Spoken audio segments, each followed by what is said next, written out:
Assalamualaikum warahmatullahi wabarakatuh. Welcome back to Sazayanti untuk menjelaskan tentang Project Based Learning Grade 3 di tahun ini sebagai ujian akhir teman-teman untuk mengelola sampah di rumah. Before we study, please pray together. Bismillahirrahmanirrahim. Rabbi zidni ilman warzuqni fahman. Oh Allah, grant me knowledge and intelligence. Amin. Oke. Tema kita adalah aksi nyata untuk lingkunganku, di mana sampah menjadi permasalahan yang harus kita uraikan menjadi sebuah solusi. Apa solusi yang bisa kita lakukan?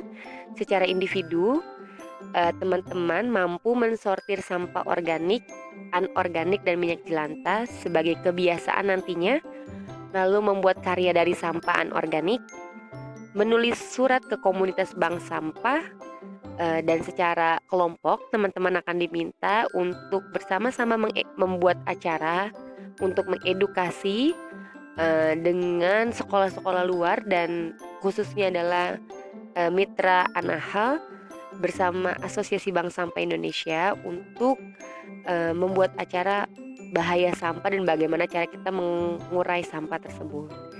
Dan nanti teman-teman akan diminta untuk mengkampanyekan tentang menjaga lingkungan, dan teman-teman akan membuat aksi amal untuk kegiatan Go Green. Ini adalah gambaran besar untuk karya PBL Grade 3 tahun ini untuk tematik. Kita akan bahas one by one, terutama mengenai tentang apa itu sampah. Seperti Zoom bersama Asosiasi Bank Sampah Indonesia, kita telah menjelaskan fakta dan data tentang sampah. Kita balik ke apa itu sampah. Sampah adalah sisa atau buangan dari aktivitas manusia. Ada aktivitas pabrik maupun aktivitas domestik. Karena kita berada di lingkungan terkecil, yaitu di rumah, yuk kita bahas tentang sampah-sampah domestik atau sampah-sampah yang ada di rumah kalian, di rumah kita. Jadi jenis sampah itu ada banyak. Nah salah satunya adalah B3, yaitu bahan berbahaya, beracun bagi lingkungan dan kesehatan. Sampah organik, sampah yang mudah terurai. Sampah kertas, kertas-kertas yang bisa didaur ulang atau recycle dengan proses pengolahan. Dan sampah anorganik, yaitu sampah yang tidak mudah terurai. So, yuk sortir sampahmu. Contoh-contohnya apa, Ustazah? Ya, langsung saja kita ke contoh-contohnya. Nah, ini sampah organik. Tadi sampah ini adalah sampah yang mudah terurai. Dia bisa dijadikan bahan pupuk dan kompos. Seperti apa itu? Yaitu adalah sisa-sisa makanan, sisa buah dan sayuran, bunga dan daun. Ini contohnya ya teman-teman. Sampah organik adalah sampah yang mudah terurai. Kulit pisang, tulang ikan, bunga jatuh, tulang ayam, daging busuk, kulit telur, roti berjamur, sisa apel dan sisa semangka. Nah ternyata dia berguna loh teman-teman, walaupun nanti akhirnya menimbulkan bau, tapi bisa dijadikan kompos atau pupuk. Nah selanjutnya adalah B3. Apa itu? Bahan berbahaya, beracun bagi lingkungan dan kesehatan. Dia mudah meledak, beracun atau iritan. Lalu sampah elektronik, contohnya limbah dari rumah sakit maupun pabrik. Nah contohnya apa? Contohnya baterai, racun tikus, tinta printer, obat serangga, pestisida, obat-obatan, deterjen pemutih, alat rumah sakit, oli, dan lampu rusak. Itu termasuk adalah jenis sampah B3. Lalu sampah anorganik, lawannya dari organik. Kalau organik mudah terurai, kalau anorganik tidak mudah terurai. Dia bisa digunakan atau reuse langsung tanpa proses olah. Seperti contohnya plastik, kresek, kaca, beling, metal, dan kaleng. Nah ini adalah beragam contoh sampah organik. Nah ada di modul kalian. Lalu residu, apa itu? Residu adalah tidak bisa di reuse and recycle lagi, dan tidak ada nilai jual, tidak bisa jadi kompos, sangat sulit terurai, ditimbun.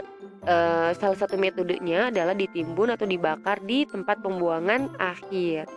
Nah, menghasilkan sisa atau ampas. Contohnya apa? Contohnya pospak bayi, popok bayi, puntung rokok, tisu bekas, pembalut, styrofoam. Nah, kemarin kita tahu ya, styrofoam itu tidak bisa terurai. Nah, sehingga akhirnya dibakar metodenya. Permen karet, terus ada popok untuk orang dewasa, kertas bekas nasi pembungkus yang penuh dengan minyak, plastik multi layer, lalu kulit durian. Seperti itu ya teman-teman untuk residu.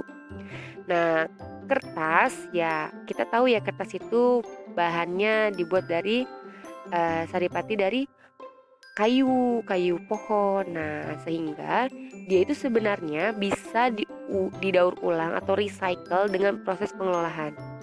Contohnya adalah karton, kardus, koran. Nah, ini beragam hasil dari pengelolaan kertas.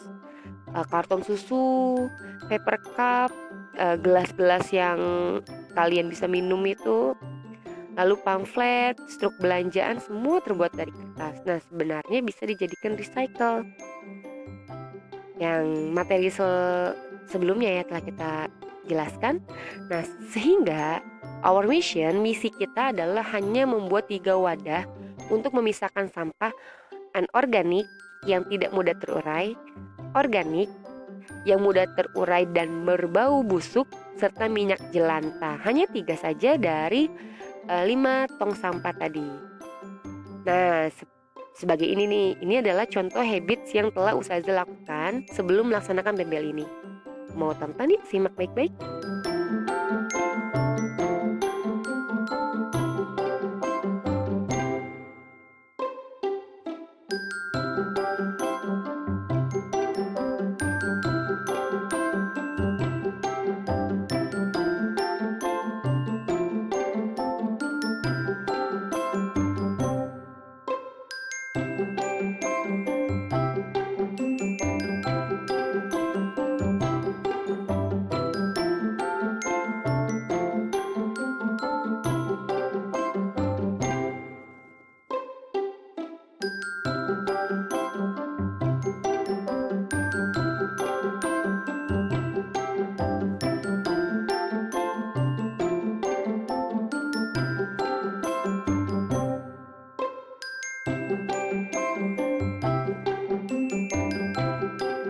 Nah, itu dia ya, 3 benda saja yang harus kita siapkan wadahnya.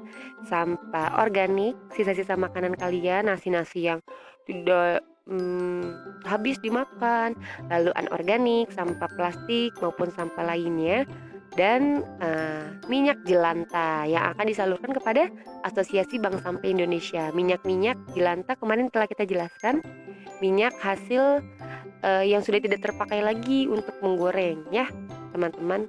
Oke, mudah bukan? Nanti selanjutnya misi-misi selanjutnya akan dijelaskan lagi lebih lanjut. Hari ini tugas kalian adalah melihat modul sesuai dengan tanggalnya, mengerjakan berdasarkan jenis sampahnya yang telah dijelaskan tadi. Lalu yang kedua, membuat wadah terpisah 3 saja, organik, anorganik, dan minyak jelantah. Oke, let's do something, save the earth. Thank you, together we can do it. Wassalamualaikum warahmatullahi wabarakatuh.